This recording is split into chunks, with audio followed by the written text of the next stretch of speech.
Merci à ce nom, à ce nom, à ce nom merveilleux, à ce nom glorieux, à ce nom splendide, à ce nom qui sanctifie, à ce nom qui purifie, à ce nom qui élève, à ce nom qui affermit, à ce nom qui combat pour toi, à ce nom qui génère, oh, des bénéfices à l'infini, à ce nom qui donne des enfants à la femme stérile, à ce nom qui guérit les malades, oh, à ce nom qui restaure. Oh, alléluia.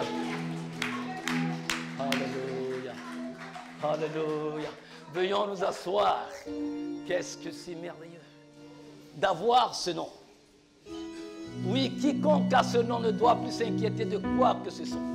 Car ce nom à lui seul répond à tous tes besoins, bien au-delà de tous tes besoins. C'est ce nom qui siège encore au milieu de nous ce matin pour célébrer notre entrée dans la 3e séance du procès. Que ce nom qui est pur, qui est juste, qui est fidèle, ce nom qui est saint, le procès que ce nom fait à son Église, pas pour le condamner, mais pour l'amener à se repentir. Mes frères et sœurs en Christ, bienvenue à la 3e séance du procès de l'Église. Allons dans Apocalypse, le chapitre 2. Nous allons lire du verset 12 au verset 17. Et à l'ange de l'assemblée qui est à Pergame, écrit: voici ce que dit celui qui a l'épée aiguë à 2 tranchants. Je sais où tu habites, là où est le trône de Satan. Et tu tiens ferme mon nom, et t'as pas renié ma foi, même dans les jours dans lesquels Antipas était mon fidèle, qui était mon fidèle témoin, qui a été mis à mort parmi vous, là où Satan habite. Mais j'ai quelque chose contre toi. C'est que tu as là des gens qui tiennent la doctrine de Balaam, lequel enseignait à Balak d'acheter une pierre d'achoppement devant les fils d'Israël pour qu'ils mangeassent des choses sacrifiées aux idoles et qu'ils commissent la fornication. Ainsi, tu en toi aussi, qui tiennent à la doctrine des Nicolaïtes pareillement. Repens-toi donc, autrement je viens à toi promptement et je combattrai contre eux par l'épée de ma bouche. Que celui qui a des oreilles écoute ce que l'Esprit dit aux assemblées. À celui qui vaincra, je lui donnerai de la manne cachée et je lui donnerai un caillou blanc et sur le caillou un nouveau nom écrit que nul ne connaît sinon celui qui le reçoit. Amen. Depuis un certain temps, nous avons commencé la série de courriers, de lettres d'importance éternelle que le Seigneur, par l'apôtre Jean sur l'île de Patmos, a adressées à l'Église entière. Certes, elle s'adressait aux 7 églises de l'Asie mineure qui sont aujourd'hui symbolisées par le corps de Christ dans son ensemble. Chaque église est un aspect de ta vie, de ma vie. Chaque église décrite dans les 7 lettres apocalyptiques parle de toi et de moi, de ce que le Seigneur attend de nous. Pouvez-vous trouver un Seigneur aussi bon que lui? C'est normal qu'il ait dit que son désir, c'est que tous les hommes soient sauvés et viennent à la connaissance de la vérité. Mais cette vérité doit d'abord sauver ceux qui lui appartiennent et qui portent son nom. C'est ceux qui sont les porteurs de la vérité, donc qui sont censés être lumière du monde, être sel de la terre, ne peuvent pas véhiculer ce message du salut. Si la lumière ne peut plus briller, le monde entier est dans les ténèbres. Si le sel ne peut plus donner de la salaison, le monde entier est dans une fadeur inexplicable. Le Seigneur nous parle aujourd'hui de l'église de Pergame. Pergame signifie haut lieu, citadelle, château fort, élévation. Oui, lorsque nous avons lu et que nous allons étudier un tout petit peu le courrier du Seigneur Jésus-Christ adressé à l'église de Pergame, frères et sœurs en Christ, nous comprendrons pourquoi Pergame était aussi fier de sa position géographique, de ses richesses culturelles et tout le reste. L'élévation, quand elle ne vient pas de Dieu, elle égare. Mais quand elle vient de Dieu, et que la personne qui reçoit cette élévation la reçoit dans un esprit d'humilité, elle élève encore et encore. Pergame, la situation de Pergame à l'époque, comme celle de l'Église aujourd'hui, c'est qu'on a introduit l'idolâtrie. L'Église s'est laissée corrompre. L'Église, par ses pratiques, parce qu'on veut attirer de la foule, parce qu'on veut plaire, parce qu'on veut de la popularité, parce qu'on veut un message assez polissé, bien lisse, pour ne faire du mal à personne, pour n'égratigner personne, l'Église s'est laissée corrompre par des vices qui ne devraient pas se trouver en son sein et des formes d'idolâtrie. Aujourd'hui, nous adorons des symboles, nous adorons des hommes, nous adorons des dénominations, plutôt qu'adorer Dieu. C'était la situation de l'église de Pergame à l'époque. Il y avait une compromission sur le plan matrimonial, où tout le monde pouvait tout se permettre. Les hommes pouvaient se taper toutes les femmes pouvaient se taper tous les hommes.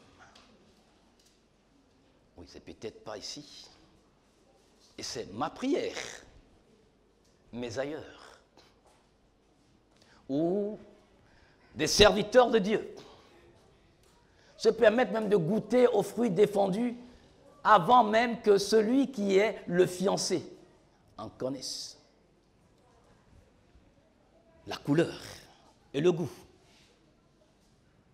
Au nom de l'onction. Quelle onction? Et c'est dans cette atmosphère que Pergame, en tant qu'église, existait. Il était difficile d'exprimer vraiment sa foi dans ce remue-ménage. Et tous ceux qui, dans cette église de Pergame, voulaient vivre la vérité intrinsèque de la parole de Dieu, étaient attaqués par leurs propres frères qui voulaient cette vie de libertinage. On trouvait qu'ils en faisaient un peu trop. Est-ce que c'est parce que nous vivons aujourd'hui dans nos assemblées chrétiennes? On trouve non que ce frère, cette sœur exagère. Le Seigneur n'a pas dit d'aller jusque-là.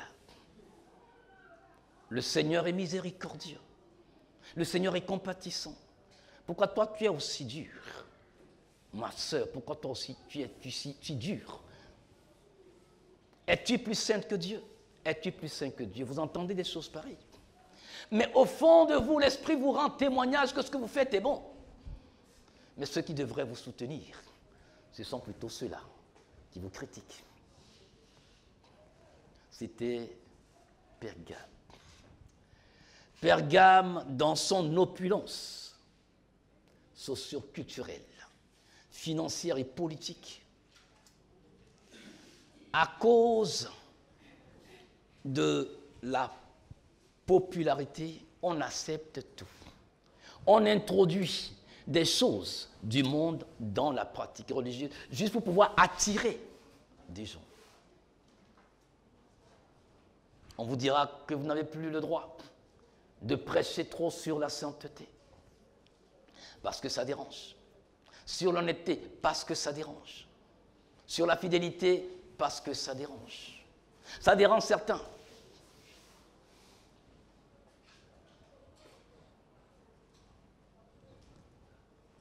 Croyez-vous que c'est ce que Dieu attend de nous? Je ne crois pas.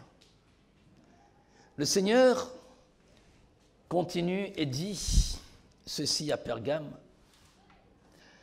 je suis celui qui tient l'épée aiguë à 2 tranchants. L'épée à 2 tranchants. Quel symbole de l'épée? L'épée, d'abord, est une arme de guerre, offensive et défensive. On ne tient pas l'épée pour le plaisir de tenir l'épée. On ne détient pas l'épée pour le plaisir de la détenir. L'épée est une arme de combat, une arme de guerre. Si l'épée ne te protège pas, l'épée te tuera.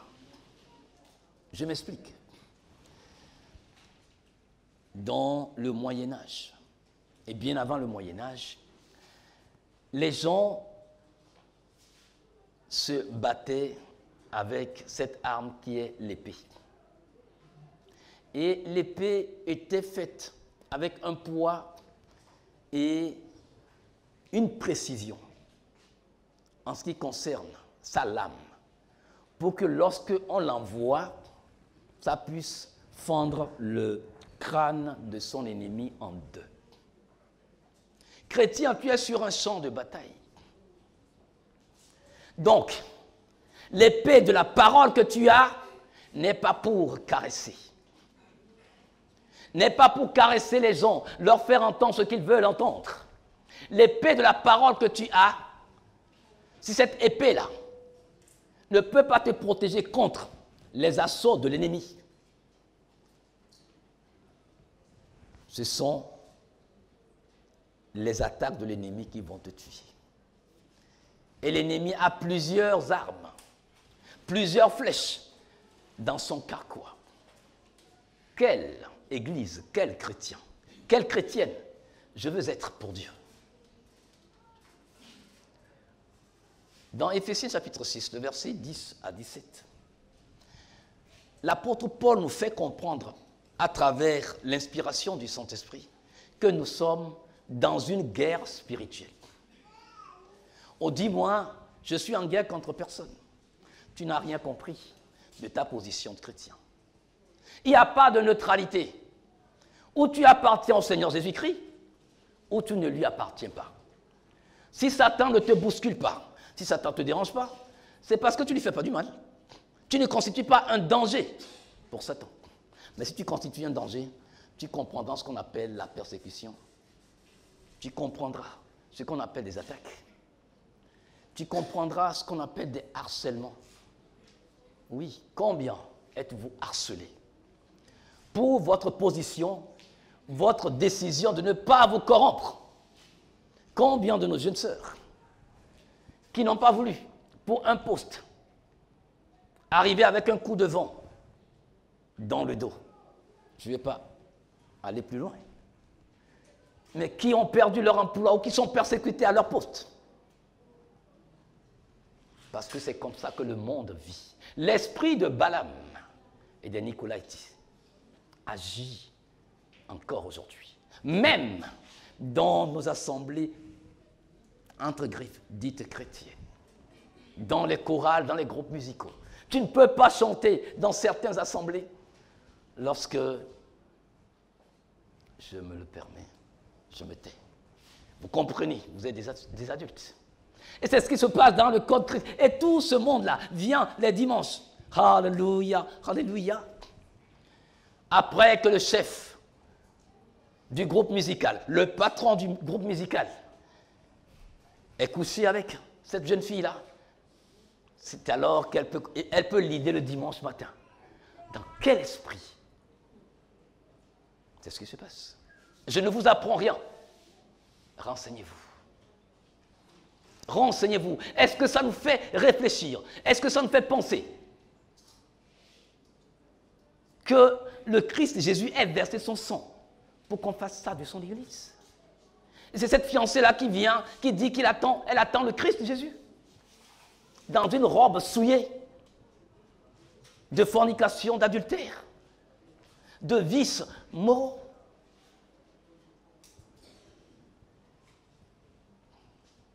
Et que dire des prédicateurs? Que dire des prédicateurs? N'importe quoi. Est-ce que ça nous fait réfléchir? Même si nous estimons qu'il n'y a pas ça ici et ailleurs. Et pourquoi le sang a été versé? L'épée de la parole, qui est une épée à double tranchant, n'est pas neutre. Ou cette épée, dans quelque position que vous tournez l'épée, l'épée agit toujours. Parce que les deux faces sont tranchantes. Donc, la parole de Dieu, qui est l'épée de l'Esprit de Dieu, tu ne peux pas dire que tu détiens cette parole et ne pas l'utiliser et être neutre. Si tu es neutre dans l'usage de l'épée de l'Esprit de Dieu, c'est que tu es démissionnaire. L'épée est une épée de mission. Tu as reçu l'épée pour une mission. Si tu n'accomplis pas la mission, c'est que tu as démissionné, mon frère. C'est que tu as démissionné, ma sœur. Où en sommes-nous? Est-ce que tu as aiguisé ton épée dans la semaine? Ou est-elle émoussée? Si elle est émoussée, c'est vrai qu'elle ne peut pas faire du mal à qui que ce soit. Elle est émoussée au bout, elle est émoussée de tous les côtés, donc elle ne peut pas faire du bien. Elle ne peut pas faire du mal non plus. Donc, c'est une épée que tu portes, mais qui est vidée de sa puissance. Le Seigneur t'appelle aujourd'hui à aiguiser cette épée. C'est tous les jours. Je suis fils de paysan. Tous les matins, le paysan doit aiguiser son coupe-coupe, sa machette, avant d'aller au champ. Parce qu'elle a utilisé la veille. Et ça s'est émoussé. Donc le matin, on l'aiguise, on l'aiguise, on l'aiguise. Si la tâche à accomplir est immense, des fois on aiguise 2 voire 3 coupes-coupes.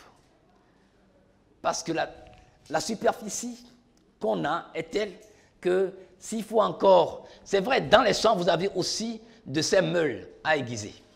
Mais bon, ça va encore te prendre du temps. Donc, le cultivateur, dès que le premier coupe-coupe est émoussé, il le laisse de côté, il prend le second, parce qu'il ne veut pas perdre encore son temps à aiguiser. Donc, pour lui, le temps compte. Est-ce que l'Église comprend que le temps qui nous reste compte?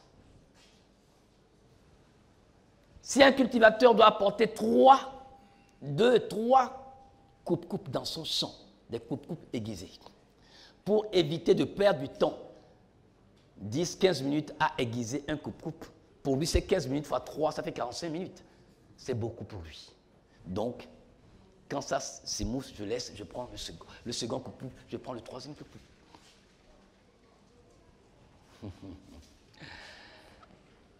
Mais la parole de Dieu, qui est l'épée de l'esprit, est un esprit de justice. Il dit l'épée à double tranchant. C'est la parole que tu as entendue, que j'ai prêché, que tu as prêché, que j'ai enseigné, que tu as enseigné. La parole de mon témoignage qui me jugera le jour-là. Il a dit à ses disciples, vous déjà, vous êtes justifiés, vous êtes purs, vous êtes nets par la parole de l'esprit que vous avez entendu. C'est la parole qui vous purifie, c'est la parole qui me sanctifie, qui me justifie. Je suis justifié sur la base de la foi en la parole que j'ai entendue. La parole de l'esprit. L'épée de l'esprit me justifie. Est-ce que la parole te justifie? Est-ce qu'il justifie tes actes? Est-ce qu'il justifie la parole? Est-ce qu'elle justifie tes décisions? Elle justifie tes fréquentations? Elle justifie tes motivations? Je peux poser des actes. Mais vous ne savez pas la motivation que j'ai au fond de moi en posant l'acte. Est-ce que la parole de Dieu en moi peut justifier ces motivations pour les trouver pures? Ce n'est pas ce que je fais devant vous qui importe. Mais ce pourquoi je le fais, vous ne pouvez pas le voir. Même avec un IRM, dernier cri, vous ne saurez pas ce que j'ai dans mon cœur. Vous pouvez voir mon cœur battre. Mais ce qui est dans le tréfonds de ce cœur qui m'amène à poser un acte, aucun IRM ne le verra. Mais Dieu le sait. Parce qu'il dit que son épée, là, ça fait la séparation entre mon âme charnelle et mon esprit qui est en accord avec la parole de Dieu. Je veux marcher par l'esprit ou je veux marcher par la chair. Mais c'est aussi un instrument d'autorité, de pouvoir et de privilège. Qu'est-ce que nous sentons ici, le privilège que tu me donnes? C'est de t'adorer, c'est de parler de toi, c'est de témoigner de toi, c'est de porter ton nom. Les anges auraient souhaité porter le même nom que toi et moi nous portons aujourd'hui en tant qu'enfants de Dieu. Mais des anges, il n'a jamais été dit qu'ils sont des enfants de Dieu. Ils ne seront jamais. Ils ne seront jamais, même si on leur donnait toute l'éternité d'éternité, les anges ne seront jamais appelés des enfants de Dieu. Ils resteront toujours des esprits au service de Dieu. Pourquoi? Pour pouvoir rendre service à toi qui es enfant de Dieu, qui es fille de Dieu, qui es fils de Dieu. Quel privilège! Que fais-tu de ce privilège? Et pourtant, c'est la parole qui te maintient dans ce privilège. Qu'est-ce que nous faisons de la parole, de l'épée de la parole aujourd'hui? Qu'est-ce que la parole est devenue dans nos maisons, dans nos vies quotidiennes? Mon frère, ma sœur, le Seigneur Jésus revient. Nous trouvera-t-il fidèles, conformes à sa parole? Oui, rends-moi conforme à toi, divin modèle. Imprime ton image en moi, c'est beau comme cantique.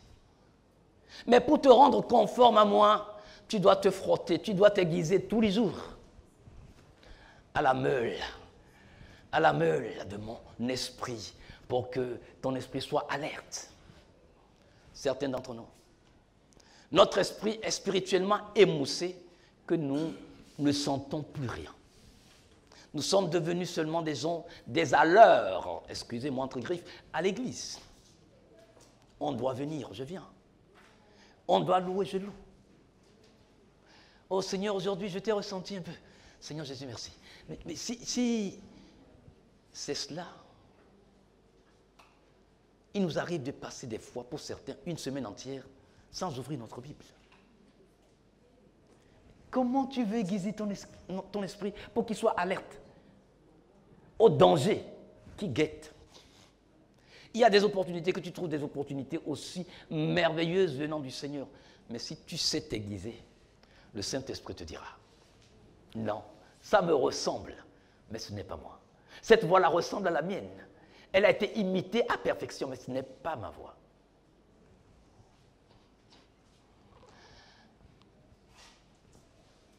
Pergame est comme l'Église aujourd'hui. Le monde est gouverné par Satan. Le monde en tant que système est administré par Satan. Vous le croyez ou vous ne le croyez pas, le Seigneur Jésus-Christ a dit, le prince de ce monde vient. Mais il ne peut rien trouver de lui en moi.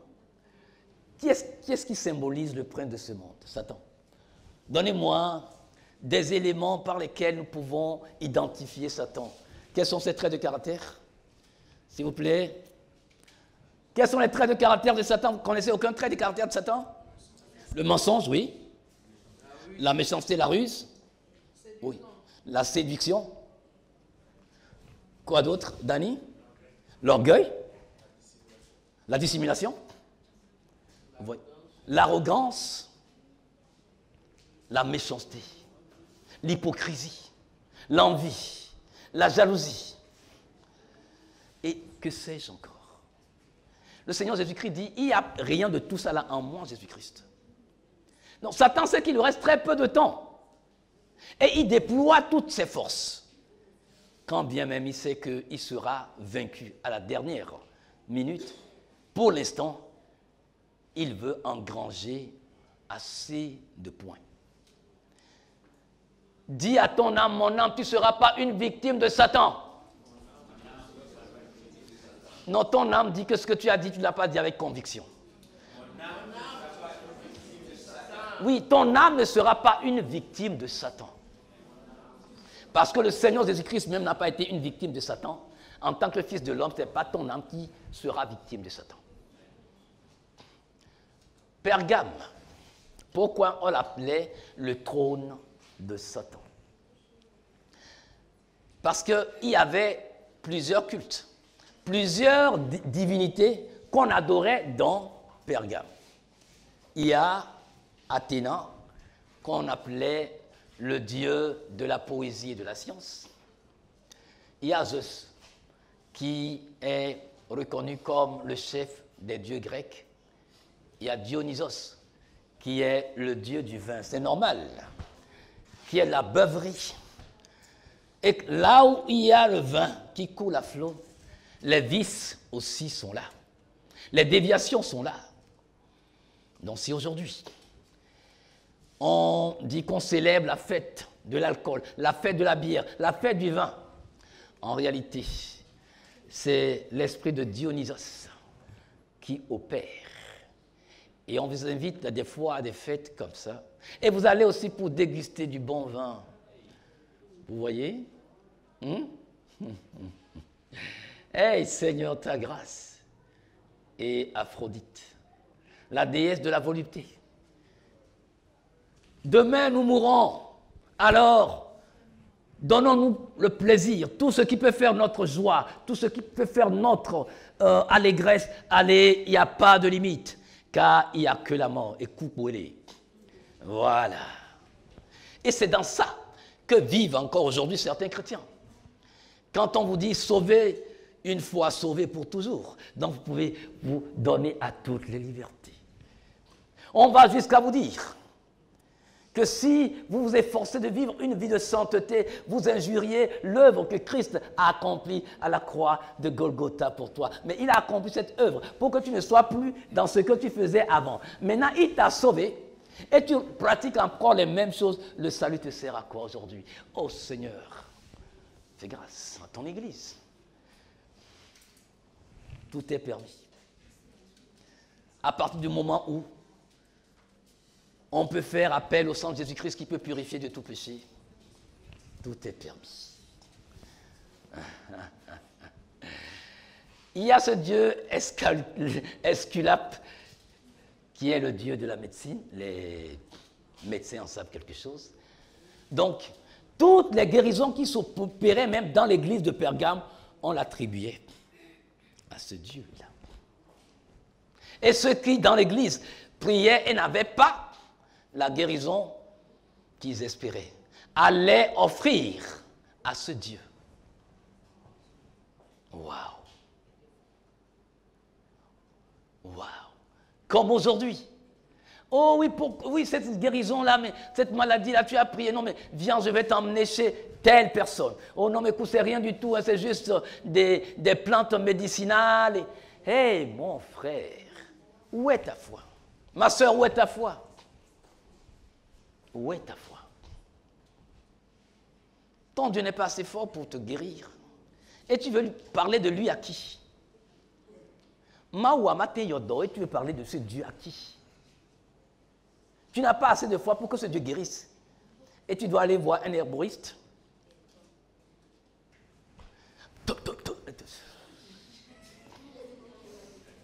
Hein? Et là, vous avez déjà fait le tour de tous les soi-disant serviteurs de Dieu. Ces prophètes. Ici. Voilà. Quand vous avez fini tout ce tour-là, chez les herboristes, chez les charlatans, mais qu'est-ce qui se passe avec l'Église? Et quand un frère, une sœur dit, mais je m'attends, Dieu dit, mais reste là, tu vas mourir avec ta maladie, tu vas mourir avec ta situation, tu n'as pas d'enfant, ça fait des années que tu cherches un mari et tu l'as pas, reste là, tu vas mourir de ça. Hein? Il y a plein de dieux, des petits dieux là et tout. Apollon, Déméter, Héros, Héraclès. Non, mais je ne peux pas vous faire toute la liste. C'est dans ça que l'église de Pergame devait exprimer sa foi. Ce n'est pas facile. Est-ce qu'on ne retrouve pas les mêmes expressions de pensée dans nos églises aujourd'hui? Où tout ce que tu as ne vient plus de Dieu, tout doit te porter, c'est-à-dire te porter hors de Dieu. Ce sont tes propres efforts, c'est ton intelligence. Oui, mais développement personnel et tout ce que vous voulez. Si l'homme pouvait se développer personnellement, pourquoi est-ce qu'il était difficile pour lui, depuis le jardin d'Éden, de pouvoir se sauver et qu'il a fallu attendre que Jésus-Christ vienne? Et tout ce qui est comme doctrine de scientologie, ça se retrouve dans le corps de Christ. Mes frères et sœurs, faites attention, surtout si vous aimez lire sur les réseaux sociaux, des livres et tout. Votre foi risque de souffrir. Mais ma prière ce matin, c'est que Dieu vous épargne ces genres de déviation. Dans l'église de Pergame, il y avait ce qu'on appelait la doctrine des Nicolaïtes et des Balamites. En quoi consiste cette doctrine des Nicolaïtes? La liberté de manger ou de se faire inviter dans des cérémonies où on offre à manger, on offre des animaux à des divinités dites ancestrales. Retour aux sources. Vous entendez ça partout. Les ministres de culture dans tous les pays. Retour aux sources. Quelle source? Une source souillée? Oui, retour aux traditions africaines. Ces dieux africains étaient là. Et pourtant, on a pris nos grands-parents. On en a fait des esclaves. Et les dieux n'ont pas bronché. Ces dieux étaient là. Quand ses parents, ses ancêtres ont été déportés en Europe, aux États-Unis, pour cultiver les champs de ces blancs. Où était la puissance et la richesse de cette culture ancestrale? Qu'est-ce qu'elle a pu faire pour empêcher que nos parents soient déportés? Et depuis là jusqu'à présent, pourquoi l'Afrique n'arrive pas à relever la tête? Qu'est-ce que ces cultures ont apporté au continent africain jusqu'à présent? Dites-moi. De tous les continents, l'Afrique est celle qui est en retard par rapport à tous les autres continents. L'Asie est devant. L'Europe est devant. L'Amérique est devant. L'Océanie même nous dépasse. Mais la culture, là, si on retourne à elle aujourd'hui, c'est que, ça veut dire, on rétrograde de 1000 ans en arrière. Oh oui, on dira, non mais écoute, vos prédicateurs vous mentent. Oui, oui, Jésus là, Jésus est un blanc, Jésus ça vient d'eux, Jésus ça vient d'eux. D'accord. Je me promenais la dernière fois et j'ai vu un couvent vaudou. On a fait une belle maison avec toiture, carrelée, avec lumière en intérieur. Tout est carrelé, intérieur comme extérieur. Et je dis, mais c'est ça vous appelez retour aux sources? Le carreau, là, c'est le noir qui l'a fabriqué. L'électricité, c'est le noir qui l'a fabriqué, n'est-ce pas? Vous dites que les blancs nous trompent avec notre affaire de Jésus. Mais vous consommez, même vos idoles consomment le blanc. Écoutez, il ne faut pas se ridiculiser. Qu'est-ce qui arrive à l'Afrique? Hein? Qu'est-ce qui arrive aux Africains? Quand ils font leur cérémonie aujourd'hui, ils louent de la sono. La sonorisation, c'est l'Africain qui l'a fabriqué, n'est-ce pas? Le micro, et tout le reste, les baffles, l'électricité, le courant. C'est la culture africaine qui l'a fabriqué. Et ils utilisent ça pour louer leur Dieu et ils nous disent que nous, qui parlons de Jésus-Christ, que nous avons tourné le dos à notre culture. Ma culture s'appelle Jésus-Christ. N'en déplaise à qui que ce soit. Il faut pas. Vous savez, Dieu permet qu'ils puissent eux-mêmes se fourvoyer, mais leur intelligence a été tellement obscurcie qu'ils ne comprennent pas. C'est pour ça qu'il faut qu'on prie pour eux. Car le désir de Dieu, c'est que tout ce monde-là soit sauvé et vienne à la connaissance de la vérité. Ils sont dans le flou. Ils sont dans les ténèbres. Des fois, ce sont des gens qui n'arrivent pas à pouvoir payer la scolarité de leurs enfants. Mais ils peuvent aller acheter un bœuf à 500 000, à 800 000, à 1 million. Parce que l'année finie, il faut renouveler le serment à l'idole. Pendant que à la maison même. Après ça, c'est la misère. C'est ça la culture africaine? Chers Africains, c'est ça votre culture? Gardez ça pour vous. Moi, je n'en veux pas. Moi, Ézéchiel a toujours, j'en veux pas. Qu'est-ce qui s'est passé à Pergame? À cause des différentes idoles, les différents dieux. Chaque dieu a son autel. Donc, les matins, vous savez, les idolâtres, ils comprennent quelque chose que vous et moi ne comprenons pas. On doit offrir chaque matin. On doit offrir des sacrifices à leur Dieu chaque matin. Donc, chaque matin, on immolait des animaux.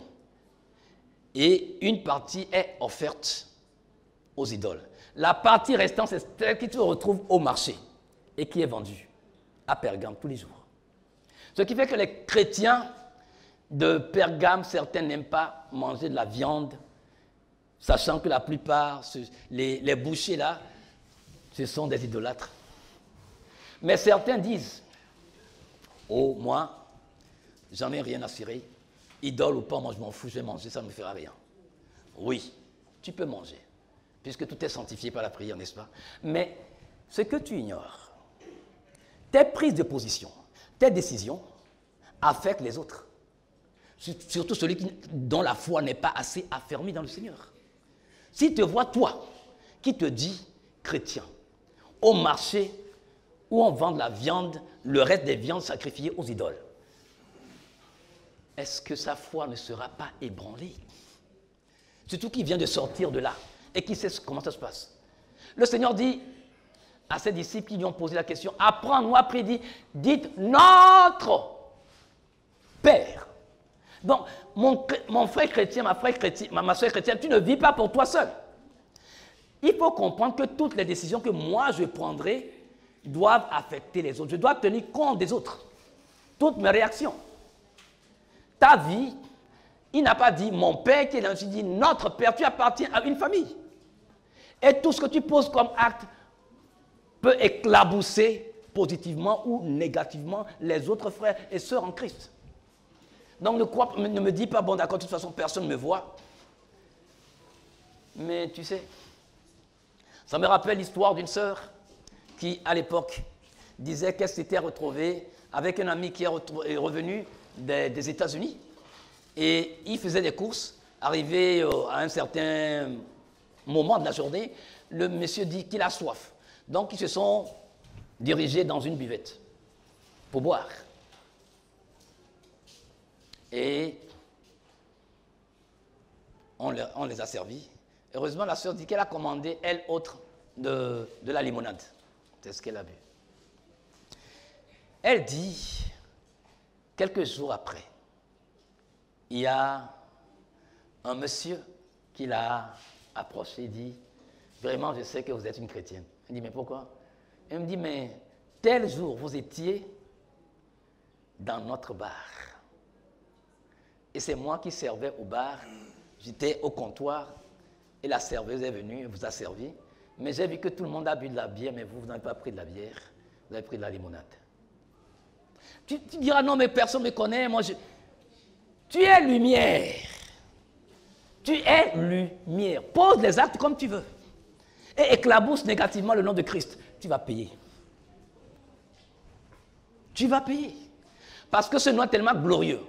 Ce nom s'est humilié pour que toi, tu sois celui que tu es aujourd'hui. Fais de ta vie ce que tu veux. Tu dis, non, mais c'est ma vie. Je n'ai de compte à rendre à personne. Que ce soit dans ton école, que ce soit dans ton atelier, que ce soit dans ton service, dans ton quartier, tout ce que tu fais.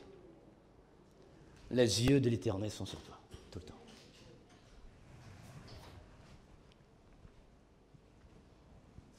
Pergame, la liberté des mœurs. On peut tout se permettre. Ouais. Donc, tout ce que la morale interdit, oh, on est libre, on fait ce qu'on veut. Et dans certaines églises, je me rappelle de cette église dans laquelle j'étais à l'époque. Nous étions là quand une jeune fille est arrivée. Les chaises sont disposées comme ça, et d'autres chaises sont disposées là. Et c'est là que restent les pasteurs, mais une partie aussi, la chorale. Bon, il n'y avait plus de chaises. Donc une jeune fille était arrivée. Et on l'a installée là. Puis, elle a ouvert les deux bâtons. Non, c'est une dame qui était gênée, qui a enlevé son pain pour venir le mettre comme ça. À la fin du culte, j'ai approché le pasteur et je lui ai dit, si vous ne mettez pas un terme à ça, parce que j'ai vu que depuis un certain temps, les jeunes filles ne s'habillent pas bien. Les seins sont à moitié dehors et tout ça. Vous me connaissez, vous finissez de prêcher, je prends le micro, je vais dire ce que j'ai à dire et je quitte votre assemblée. Il me dit, si tout ce monde s'en va, c'est toi qui vas payer la dîme et l'offrande. Je veux taire le nom de ce pasteur, c'est Alomé ici. Il me dit, si ce monde s'en va, tu vas payer la dîme et les offrandes. C'est ce jour-là que j'ai fréquenté cette assemblée pour la dernière fois. Donc je ne dis pas n'importe quoi, je dis des choses dont j'ai la conviction, des choses que j'ai vécues. Vous voyez, quand on dit que le monde s'est retrouvé dans l'église, combien de dîmes et d'offrandes ces gens se la donnent, même si c'est tout l'or et l'argent du monde. Est-ce que cette jeune fille peut porter ça pour aller à un rendez-vous avec le président de la République? Non, mais elle peut venir à la maison des enfants de Dieu et qu'un pasteur me dise ça.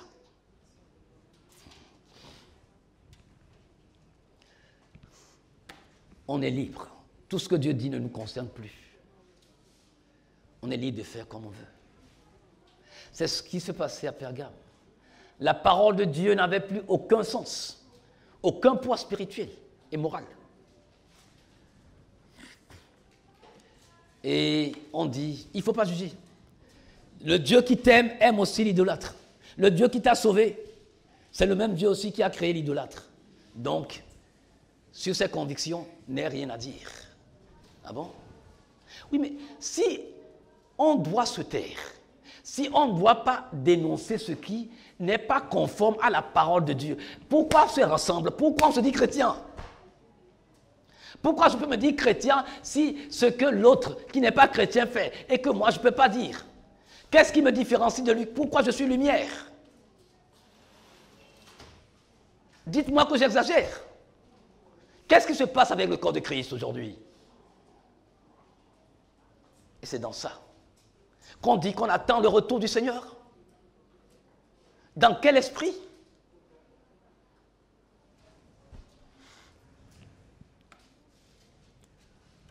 Croyez-vous que c'est pour Ézéchiel?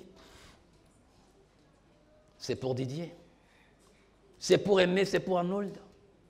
C'est pour Thomas?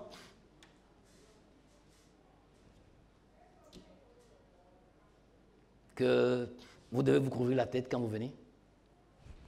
Ne couvrez pas la tête. Non, ce n'est pas moi qui l'ai dit. C'est la parole. Il dit, toute femme qui prophétise ou qui prie sans se couvrir la tête, pas sans se casser les cheveux. Non, c'est la parole. Il y a la Bible, je n'ai pas écrit la Bible. Ne le faites pas pour moi. Ne le faites pas pour le pasteur, ne le faites pas pour ceux qui prêchent, ceux qui se tiennent ici. Mais faites ça pour la parole dans laquelle vous avez cru et qui vous a sauvé. Ce n'est pas moi qui vais vous juger, je serai jugé moi-même. Moi aussi, je serai jugé, donc je ne vous juge pas. Ce que vous voulez, faites-le. D'accord? Ce jour-là, vous donnerez des raisons à Dieu pour lui dire, non, ben, j'avais pas compris, j'ai mal lu. J'ai cru que tu as dit se couvrir les cheveux, je ne savais pas que tu as dit se couvrir la tête. Comme vous voulez. Vous savez, moi j'appelle ça de l'hypocrisie. De l'hypocrisie.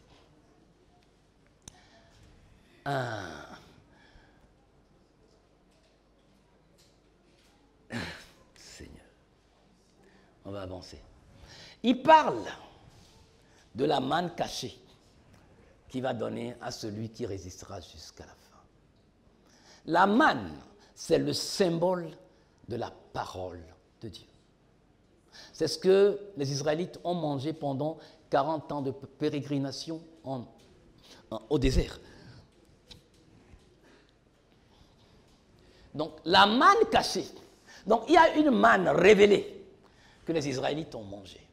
Mais la manne qui est cachée, c'est que Dieu t'amène dans la profondeur de la parole pour que tu ailles puiser dans la moelle de cette parole-là.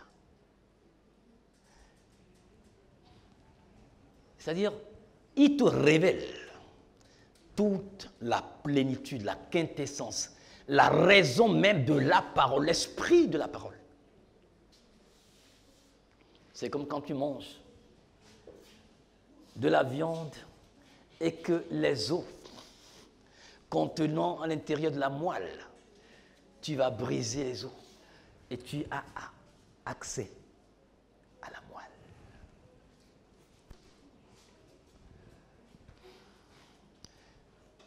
Ça veut dire que tu vas jouir de ce que Dieu a de plus caché, de plus intime, de plus révélateur de sa nature dans chaque passage biblique qui te donnera de lire, d'entendre.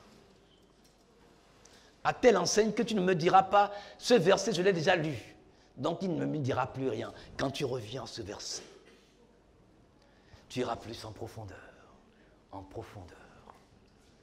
Car pour Dieu, une seule parole suffit pour résumer chaque aspect de sa nature. Mais c'est parce qu'il est un Dieu de diversité. Après la manne cachée, il parle d'un caillou blanc. Ce caillou blanc, c'est tout un symbole. Pour ne pas dire une série de symboles. Et nous allons en voir certains. C'est quand une personne a reçu l'acceptation, l'accréditation, le témoignage du conseil divin composé par Dieu le Père, Dieu le Fils, Dieu le Saint-Esprit. Les 24 vieillards, les 4 êtres humains et l'ensemble des myriades d'anges qui, plongeant leur regard sur la vie que je mène, sur la vie que tu mènes, se réjouissent. Car il dit que nous sommes environnés par une grande nuée de témoins.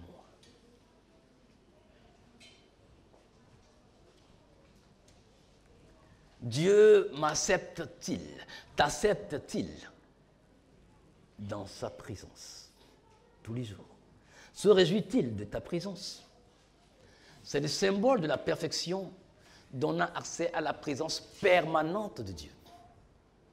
Il dit, soyez parfaits comme votre Père céleste est parfait. Le Seigneur Jésus-Christ, en tout temps quand il fut sur terre, il n'y a eu aucun moment où il a manqué de cette présence de Dieu au point de marcher par ses propres sentiments et ses émotions, ses motivations.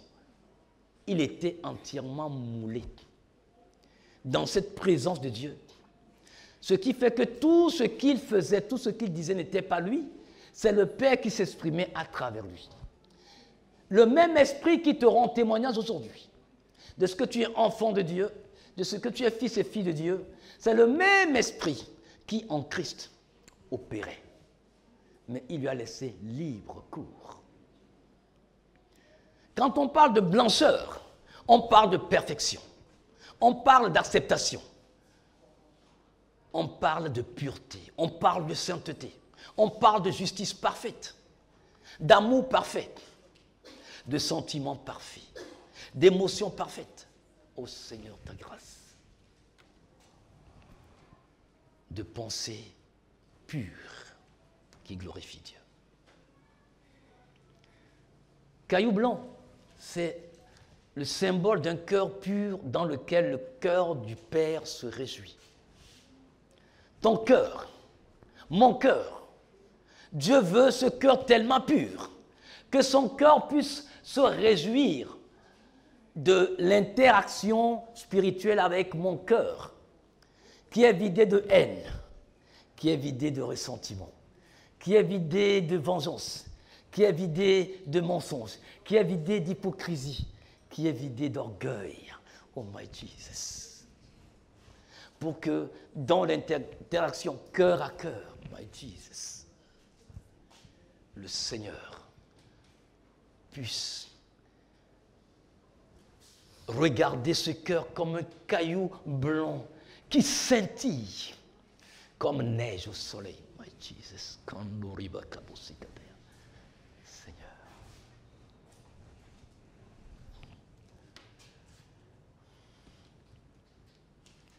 C'est aussi le symbole de l'éternité dans l'intimité de l'exécutif divin. Sur terre, tu jouiras des promesses de Dieu, mais bien plus dans l'éternité. Oui, je disais, je ne veux pas aller au ciel pour être dans une seconde zone. Je veux habiter là où Dieu habite. Vous savez, être au ciel, le ciel est vaste. Nouvelle-Jérusalem, c'est vaste. Mais habiter là où Dieu habite. Nous tous, nous sommes à Lomé, n'est-ce pas? Même ceux qui sont à Agouezongo sont à Lomé. Mais est-ce que c'est Lomé? Il y a Lomé dans Lomé. Quel Lomé tu habites? Oui. Et quel ciel tu veux habiter? Quelle Nouvelle-Jérusalem veux-tu habiter? S'il faut être encore au ciel et voir la présence de Dieu très loin des kilomètres, ça sert à quoi? Oui.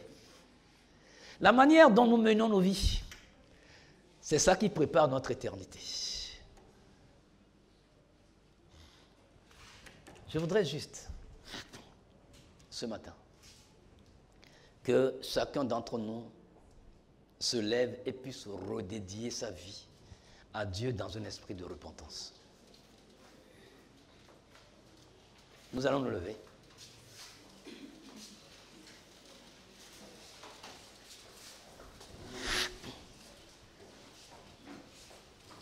La voix du Seigneur m'appelle.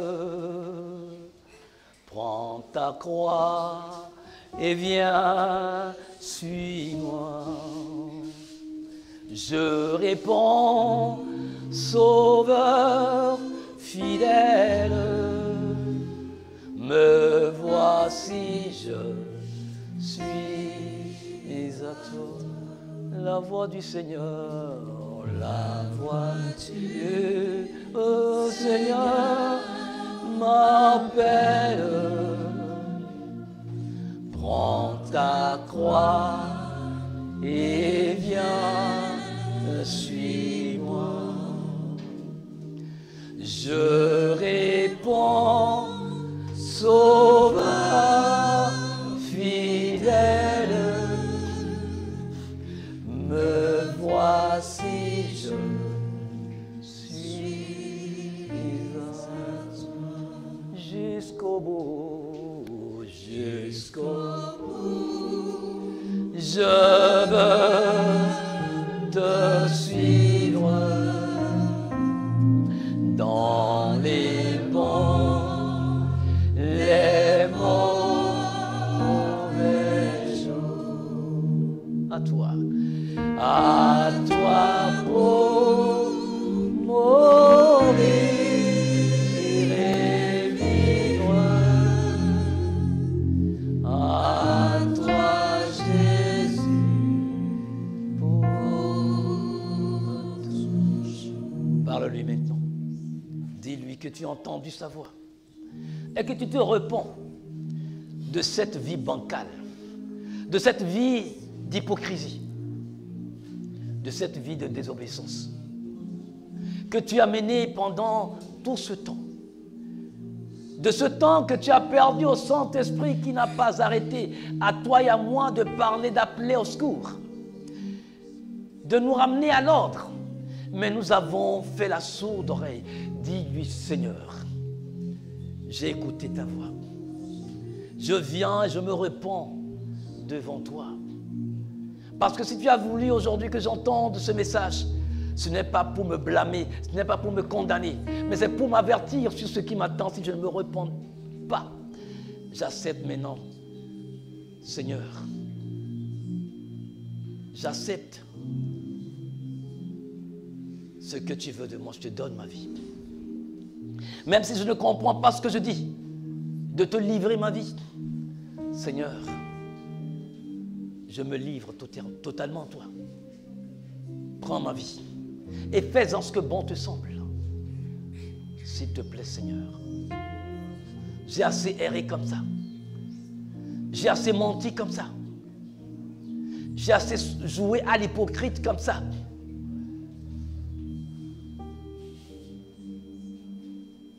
Fais-moi grâce. Accepte-moi encore dans ta présence. Et que tout ce qui en moi te combat soit écrasé. Que tu croisses, Seigneur Jésus-Christ, en moi par la connaissance que j'ai de toi tous les jours, par le contact que j'ai avec ta parole. Que ta parole ne soit plus neutre en moi, que la parole de ton épée, l'épée de ton esprit, puisse, comme un scalpin, comme du bistouri, opérer les transformations qu'il faut dans mon cœur. Je veux vivre ce que je lis. Je veux vivre ce que je prêche. Je veux vivre ce que j'entends. Je veux vivre ce que je partage. Oh Seigneur, je veux le vivre. Je veux le vivre. Je me livre totalement. Merci Seigneur de m'accepter tel que je suis et de me transformer pour ta gloire. Au nom de Jésus-Christ, nous avons prié. Amen.